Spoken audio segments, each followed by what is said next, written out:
ಜನರ ಆಕ್ರೋಶ ಮುಗಿಲು ಮುಟ್ಟಿದೆ, ನಮ್ಗೆ ಸರಿಯಾಗಿ ಪಾದಚಾರಿಗಳು ಮಾರ್ಗ ಇಲ್ಲ ಅಂತ. ಒಂದು ಕಡೆ ಆದ್ರೆ ಇನ್ನೊಂದು ಕಡೆ ಬೀದಿ ಬದಿ ವ್ಯಾಪಾರಿಗಳು ಅವ್ರಿಗೆ ಒಂದು ರೀತಿಯ ಸೌಲಭ್ಯನೂ ಇಲ್ಲ. ಅವ್ರು ಎಲ್ಲಂದ್ರೆ ಅಲ್ಲಿ ಫುಟ್ಪಾತ್ ಮೇಲ್ಗಳೇ ವ್ಯಾಪಾರ ಮಾಡ್ತಾರೆ. ಅವ್ರಿಗೊಂದು ವ್ಯವಸ್ಥಿತವಾಗಿ ಮಾಡಿ, ಅವರು ಅರ್ಥ ಮಾಡ್ಕೊಳ್ಳಲ್ಲ. ಜೊತೆಗೆ ಎಷ್ಟೋ ಮನೆಗಳನ್ನ ನೋಡ್ಬೋದು, ಫುಟ್ಪಾತ್ಗಳನ್ನೇ ಆಕ್ರಮಿಸ್ಕೊಂಡ್ಬಿಟ್ಟಿದ್ದಾರೆ. ಫುಟ್ಪಾತ್ ಮುಂದ್ಗಳೇ ಅದನ್ನ ಅವ್ರ ಮನೇನ ವಿಸ್ತರಿಸ್ಕೊಂಡಿದ್ದಾರೆ. ಇದನ್ನ ಅಧಿಕಾರಿಗಳು ತಪ್ಪೋ ಅಥವಾ ಜನರ ದುರಾಸೆಯೋ ಅಂತ ಒಂದಿಷ್ಟು ಪ್ರಶ್ನೆಗಳು ಉದ್ಭವ ಆಗುತ್ತೆ. ಒಟ್ಟಿನಲ್ಲಿ ನಮ್ಮ ಬೆಂಗಳೂರನ್ನ ನೀವು ಸಿಂಗಾಪುರ್ನ ಮಾಡೋದು ಬೇಡ, ಅಥವಾ ದುಬೈ ಅಂತ ಮಾಡುವಂಥದ್ದು ಬೇಡ. ನೀವು ಇರುವಂಥ ಈಗ ಸಮಸ್ಯೆಗಳಿದೆ, ಅದನ್ನು ಬಗೆಹರಿಸಿ.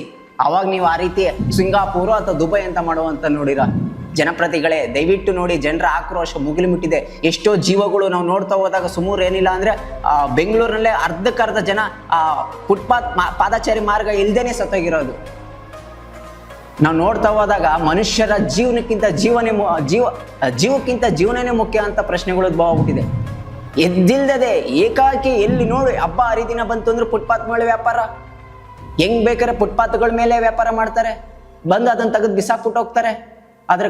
ಏನಾದ್ರೂ ಕಸ ಇದ್ರೆ ಇದ್ರ ಬಗ್ಗೆ ಕಠಿಣ ಕ್ರಮ ತಗೋಬೇಕು. ಸರ್ಕಾರ ಇದ್ರ ಬಗ್ಗೆ ಒಂದಿಷ್ಟು ಆಲೋಚನೆ ಮಾಡಬೇಕು. ಇದ್ರ ಸಮಸ್ಯೆಗಳು ಏನಾಗ್ತಿದೆ ಅಂದ್ರೆ ಒಂದಿಷ್ಟು ಅಧಿಕಾರಿಗಳು ಬಂದು ಅದರ ಪರಿಶೀಲನೆ ಮಾಡಬೇಕು.